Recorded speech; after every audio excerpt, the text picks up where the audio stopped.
हा देतो ना.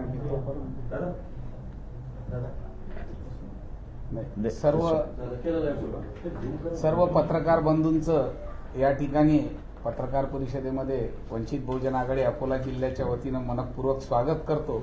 आजच्या पत्रकार परिषदेला उपस्थित असलेले वंचित बहुजन आघाडीचे राष्ट्रीय नेते सन्माननीय श्रद्धेय बाळासाहेब आंबेडकर, महाराष्ट्र राज्याचे उपाध्यक्ष आदरणीय धैर्यवर्धन फुंडकर सर, आमचे मीडिया प्रमुख बेलसरे साहेब आणि विकास सदांशू उपस्थित या ठिकाणी आहेत. तर मी या ठिकाणी साहेबांना विनंती करतो की त्यांनी पत्रकार परिषदेला संबोधित करावं.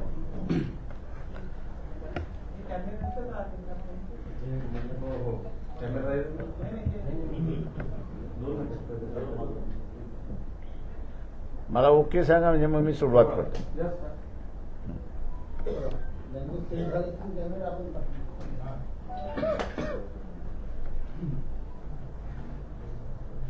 काल काँग्रेसच्या वतीने रमेश चेंतल यांची प्रेस कॉन्फरन्स झाली. त्या प्रेस कॉन्फरन्समध्ये त्यांनी असं म्हटलं की वंचित बहुजन आघाडीने जो 39 मुद्दे दिले होते ते आम्ही स्वीकारलेत म्हणून त्यांनी सांगितलेलं आहे. परंतु स्वीकारणं ही चांगली गोष्ट आहे, त्याचं आम्ही असणारं स्वागत करतोय.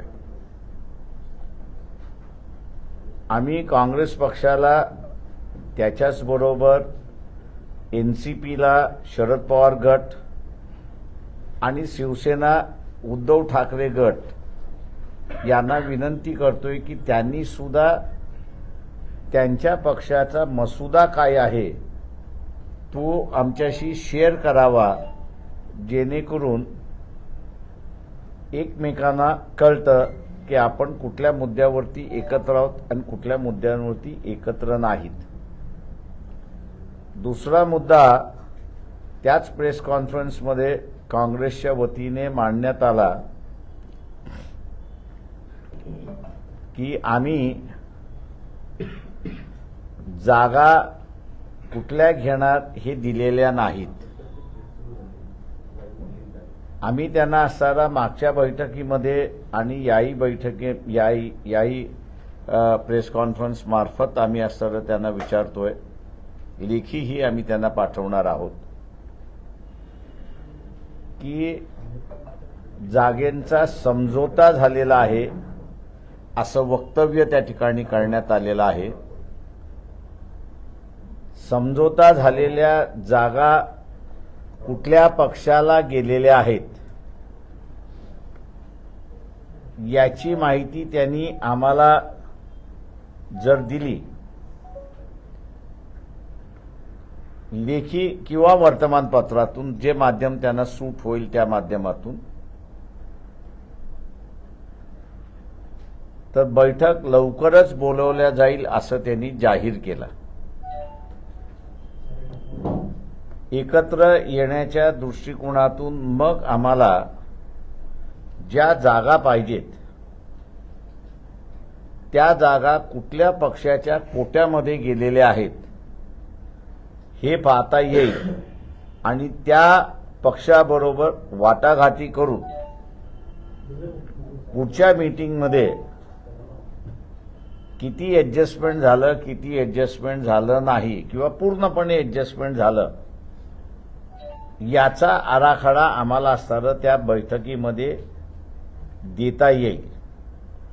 तेव्हा आमची या तिन्ही पक्षाला आग्रहाची विनंती आहे की त्यांनी त्यांचा अंडरस्टँडिंग झालेला किंवा समझोता झालेल्या जागा ज्या आहेत त्याची एकतर माहिती त्यांनी आम्हाला असताना कळवावी, त्यांना जे माध्यम पाहिजे त्या माध्यमातून, किंवा वर्तमानपत्रातून त्यांनी आम्हाला कळवलं तरी आम्हाला असताना चालेल. आम्हाला असताना त्या ठिकाणी चालेल, आम्हाला काही अडचण नाही, जेणेकरून लवकरात लवकर सीट वाटपाचा इश्यू जो आहे तो रिझॉल्व्ह करता येईल अशी परिस्थिती आहे. आमची त्यांना असताना दुसरी विनंती राहणार आहे की 2 दिवसामध्ये त्यांनी जर आम्हाला त्यांच्या ऍडजस्टमेंट झालेल्या जागांचा विवरण जर दिलं तर आम्हाला डिसाईड करायला सोपं जाईल असं आम्ही त्या ठिकाणी मानतोय. म्हणून 2 दिवसामध्ये हे काही टाइम लिमिट आहे असं मी त्या ठिकाणी मानत नाही, पण आमच्या सोयीसाठी आम्ही असणारं 2 दिवसात त्यांनी आम्हाला द्यावं अशी आमची असणारी विनंती आहे, जेणेकरून आम्हाला मग कुठल्या जागा आम्ही घ्यायच्या, कुठल्या लढवायच्या आणि कोणाबरोबर बसून आपल्याला बोलावं लागेल हे आम्हाला लक्षात येईल आणि त्या पद्धतीने सेटलमेंट करता येईल असं आम्हाला वाटतंय. सेनेने 23 जागावर लढण्याचा निर्णय घेतलेला आहे. ते माझं म्हणणं असं आहे की त्यांचं इंटरनल काही आहे हे अजून आम्हाला माहिती नाही, त्याच्यामुळे असं मी त्याच्यावरती कॉमेंट करणार नाही.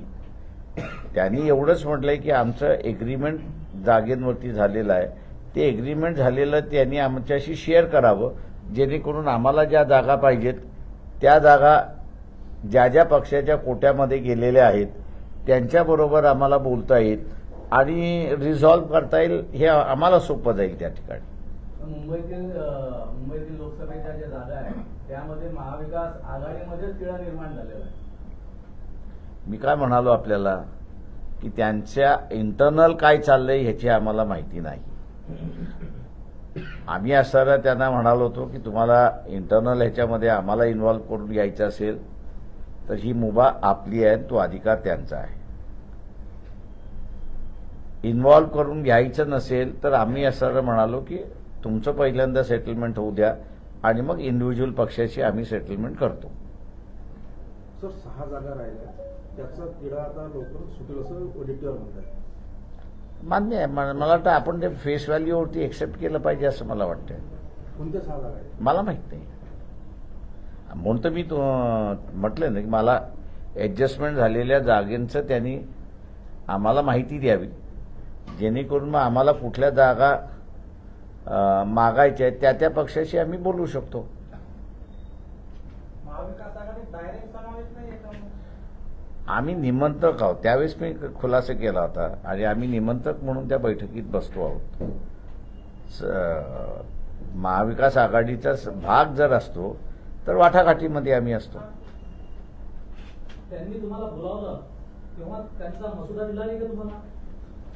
नाही, मसुदा दिला नाही त्यांनी आम्हाला. आणि तुम्ही त्यांना मागितला नाही का? तुम्ही प्रेसमध्ये म्हणता की त्यांनी मसुदा द्यायला पाहिजे. कुठला नाही, तो आम्ही मागितला ना. प्रश्न असा आहे की त्यांचा आमचा मसुदा त्यांनी असताना मान्य केलाय असं आलेलं आहे, त्याचं आम्ही स्वागत करतोय. त्यांचा मसुदा इंटरनली एकमेकांना त्यांनी जो शेअर केला असेल तो आमच्याशी शेअर करावा असं आम्ही त्यांना म्हटलेलं आहे. आम्ही जसं तुम्हाला म्हणतोय तसं आम्ही इंटरनली त्यांना कळवलेलं आहे. आपल्यामध्ये मेडिटर कोण आहे असं म्हणजे? आमचे इथे मेडिटर माझ्या बाजूलाच बसलेले आहेत, डॉक्टर धैर्यवान फुंडकर. बाळासाहेब, तुम्ही बोलताना असं म्हटलं की एकतर त्यांनी वृत्तपत्रातून जाहीर करावं किंवा इतर कोणत्या माध्यमातून. माध्यम आम्हाला काही फरक पडत नाही, माध्यम कुठलं आहे ते. माझा प्रश्न तो स्पेसिफिक आहे की कम्युनिकेशन एवढं म्हणजे कम्युनिकेशन गॅप एवढा मोठा आहे की ते थेट तुमच्याशी बोलू शकत नाहीत का?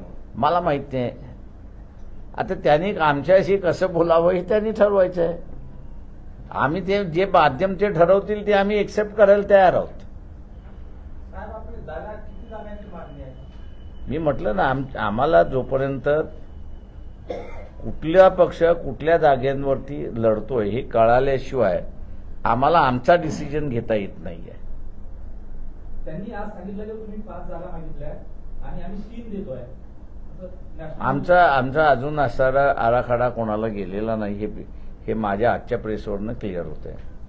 आणि कालच्या असणाऱ्या काँग्रेसचे जे प्रवक्ते आहेत त्यांनी असणारं स्वतःहून सांगितलंय की यांनी अजून सीट कुठल्या पाहिजेत हे आम्हाला अजून कळवलेलं नाही. त्यांचं म्हणणं 100% बरोबर आहे की आम्ही कळवलेलं नाही, कारण जे ठरलं होतं त्या प्रमाणात की इंडिव्हिज्युअली त्यांच्याबरोबर बसून बोलायचं आणि त्यांचं वाटप झाल्यानंतर आम्ही बसून बोलायचं आहे. वंचित सावध भूमिका घेते आहे. कशाबद्दल सावध? ते म्हणजे शेवटी तुमचं इंटरनल ह्या गोष्टी घेतल्या पाहिजे, आम्हाला ह्या जागा पाहिजे, तितक्या जागा ते पाहिजे. प्रश्न असा आहे, तो आता असणारं जे आहेत, जेव्हा इंडिव्हिज्युअल पक्षांबरोबर आम्ही बसणार तेव्हा 3 वेगवेगळे पक्ष आहेत. आमची ऍडव्हान्टेज आम्ही का सोडणार आमचं? म्हणूनच म्हटलं सावध भूमिका नाही, सावध नाही आम्ही असणार, आमचं ऍडव्हान्टेज कशाला सोडू आम्ही? 12 जागांची जी जुनी मागणी होती, मग त्याचं काय सध्या ते 12 म्हणजे फॉर्म्युला होता? ज्यावेळेस चर्चा होत नव्हती असं ज्यावेळेस वर्तमानपत्रामध्ये आलं, त्यावेळेस रेखाताई ठाकूर यांनी बैठका घेऊन तिथे ही चर्चेला सुरुवात व्हावी म्हणून त्यांनी प्रस्ताव असा म्हटला होता. शब्दप्रयोग त्यांनी फार व्यवस्थित केला होता की प्रस्ताव आम्ही आपल्याला देतो आहोत की 12 सगळ्या चौघांनी वाटून घ्यावेत. तो प्रस्ताव होता. काही महिन्यापूर्वी तुम्ही म्हटलं दादा, तुम्ही त्याला काही रूपकं वापरली होती, काही उपमा दिला होता. बाळासाहेब, नवरी तयार आहे, तुम्हाला हार घालू दिला जात नाही फक्त आता. ते आता ते आले, तेच आतमध्ये आले, ते त्याला काय करणार आहेत? हाल घालणारीच आतमध्ये यायला लागले तर त्याला काय? नाही म्हणजे मागच्या तुमची जे तक्रार होती भटजींबद्दल होती, 2 भटजींबद्दल, आता सध्या त्या भटजींची काय भूमिका आहे सध्या? आघाडीत आम्हाला निमंत्रण दिले, त्याच्यावरनं असं बदलले असंच मी त्या ठिकाणी मानतोय. भटजी पण पॉझिटिव्ह आहे. आता भटजी पॉझिटिव्ह आहेत. पुढे मग ज्या पक्षाने जागा सोडल्या त्यांच्यासोबत युती राहील की कंबाईन राहील? आम्ही काय म्हणालो की 3 जणांची आम्हाला इंडिपेंडेंटली बोलावं लागेल, त्याच्यामुळे ती कंबाईन राहणार. बाळासाहेब, प्रत्येकाने तुम्हाला बोलावं लागेल. तुमचे वकील जे आहेत उद्धव ठाकरे, ते त्याची वकिली सुद्धा तुम्ही पडत आहे का? मग नाही, त्यांची वकिली ते त्यांच्या पक्षापुरतं करणार. आता असणारा आघाडीत घेण्याचा असणारा इश्यू वेगळा होता. आता असणारा सीट शेअरिंगचा इश्यू सुरुवात झाला. त्याच्यामुळे असणारा प्रत्येक पक्षाला आपली वकिली त्या ठिकाणी करावी लागेल. शरद पवार उद्धव ठाकरेशी काही बोलणं तुमच्या इच्छा? उद्धव ठाकरेशी किंवा शरद पवारांसोबत पुढचं काय असेल, म्हणजे अनौपचारिक का असेना पण बोलणं झालं का? नाही, माझं तरी काही बोलणं झालं नाही, कारण की मी दौऱ्यावरतीच आहे. साहेब, तुमच्या मागणी पूर्ण झाली, तुम्हाला त्यांचा मसुदा आवडला नाही का?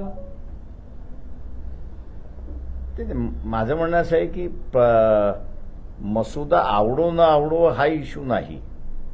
आम्ही पहिल्यापासून असणारा भूमिका ही घेतली की सगळेच जण सगळ्याच प्रश्नावरती एकत्र येतील असं नाही, तर कुठल्या प्रश्नावरती आपण डिफर होतोय आणि कुठल्या प्रश्नावरती आपण एकत्र येतोय याची जाणीव सगळ्या पक्षांना असली पाहिजे. डायव्हर्जन्स करूनही तिथं एकत्र लढता येतं, पण ते डायव्हर्जन्स कुठल्या कुठल्या इश्यूवरती आहे, कुठल्या कुठल्या प्रश्नावरती आहे, हे मला वाटतं एकमेकाला कळलं की ऍडजस्टमेंट्स करायला मोकळं होतात, असं मी त्या ठिकाणी मानतो. 27ची जी बैठक आहे महाविकास आघाडीची, त्याचं निमंत्रण आहे की नाही? अजून तरी नाहीये, या क्षणाला तरी नाहीये. जर आलं तर मग जाणार ना, आम्ही तेच म्हणतो मी मागाशी म्हणाल की 27 तारखेच्या अगोदर त्यांनी आमच्याशी त्यांचं डिस्ट्रीब्युशन जे आहे ते शेअर केलं तर या पुढच्या बैठकीमध्ये असणारा निर्णय घ्यायला सोपा जातं. सर, तुमच्यासोबत हे तिन्ही पक्ष जे आहेत दूरदूरून आणि तुम्ही पण दूरदूरूनच बोलता, नेमकं याचा समिट घडवण्यासाठी नेमकं कोणी पुढे यायला पाहिजे?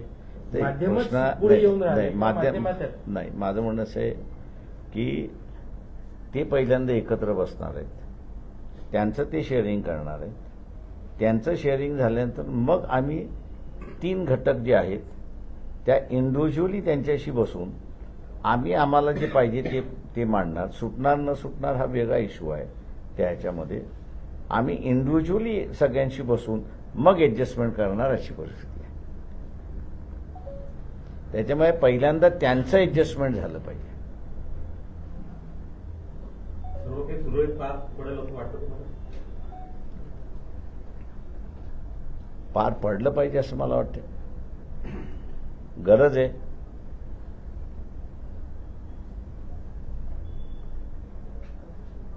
पार सापडलं नाही तर मंडपाचा दुसरा नवोद्योगाचा शोधावा लागेल, ती तयारी आहे का मग? एवढ्या लवकर दुसरा नवरा शोधायला वेळ लागतो. त्यांना जरा असं वाटतंय युपी मध्ये त्यांनी केलं सगळं ऍडजस्टमेंट. सपासोबत झालं ना, आपसोबत लोकात झालं मोठं. हा सपासोबत झालेला आहे. आणि काल राहुल गांधी आणि शरद पवारांचं बी फोनवर बोलणं झालं. जयंत पाटलांनी सांगितलं का, तेच म्हटलं असं काही तुम्हालाही फोन. नाही, मला काहीच फोन आलेला नाही. आता याच्या व्यतिरिक्त जरांगे पाटलाच्या आंदोलनात सरकारने फूट पाडण्यात यशस्वी झालं असं वाटतं का तुम्ही? हे बोललं जात आहे नेमकं काय मला नाही. 24 तारखेला मला वाटतं त्यांनी उद्या आंदोलनचा इशारा दिलेला आहे. मला वाटतं लोकांनी सहभाग घेतला तर फूट नाही, लोकांनी सहभाग घेतला नाही तर मग आपल्याला म्हणता येईल की लोकांचा सहभाग कमी व्हायला लागलाय म्हणून. कारण काल बच्चू कडून एक पत्र काढलेलं की त्यांचा जो त्यांनी प्रेस कॉन्फरन्स घेतली अहमदनगर त्यांच्या वारकरी संप्रदायाच्या अध्यक्षांनी, तर माझ्याशिवाय कोणीही बोलणार नाही जरांगे पाटलांच्या संदर्भात. नेमकं याच्याकडे कसं पाहता येईल? कोणी काल बच्चू कडूचा एक पार्टीचा सदस्य होते वारकरी संप्रदायाचा अहमदनगरचा, त्यांनी जरांगे पाटलांसोबतचे जे काहीतरी वाद आहे ते बाहेर काढलेले की याच्यामुळे मराठा आरक्षण होत नाही प्रेस कॉन्फरन्स. तर बच्चू कडून यावर कोणी उठावं आणि कोणी बोलावं याला काही अर्थ नाही आहे. आज असणारा जरांगे पाटील हा टॉलेस्ट मराठा लीडर आहे.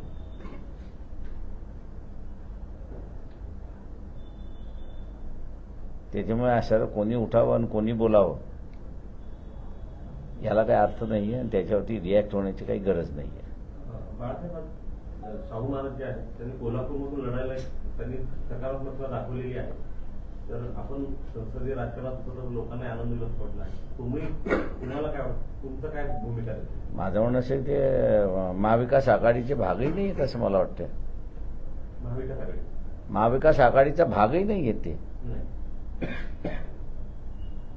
त्याच्यामुळे आम्ही जे युती करतो ती महाविकास आघाडीची करतो आहोत. तेव्हा आमची उद्याची युती आमची झाली तर आमचा असणारा महाविकास आघाडीशी बांधिलकी राहणार तिथे. त्याच्या बाहेर असणारा आम्हाला बघता येणार नाही. फुलेशाह आंबेडकरांचा वारसा सांगितला जातो. शाहू महाराजांचे वारसदार आणि तुम्ही बाबासाहेबांचे वारसदार. ते प्रश्न वारसदार नुसतं त्याच्यामध्ये नाही येत ना. प्रश्न असा आहे की तुम्ही जी आघाडी करताय त्या आघाडीबरोबर तुम्ही राहणार की न राहणार, अशी दुनिया म्हणते. आम्ही असणारा फुलेशाह आंबेडकरवादी आहोत.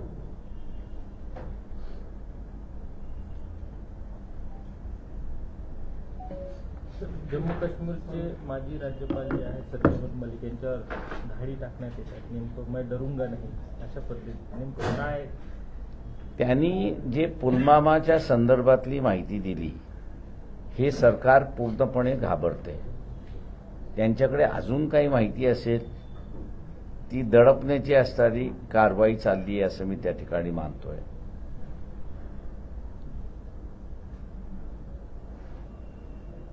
त्याच्या पलीकडे या धाडींचा मला काही अर्थ त्या ठिकाणी कळत नाही.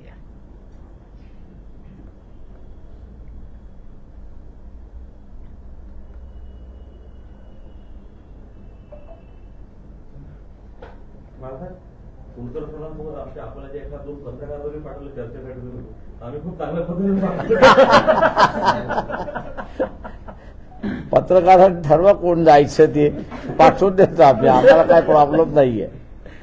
तरी चर्चा पत्रकाराच्या मदतच राहणार. म्हणतो सांगतो ना, 2 जण ठरवा कोण जाणार. 27ला निमंत्रण आलं.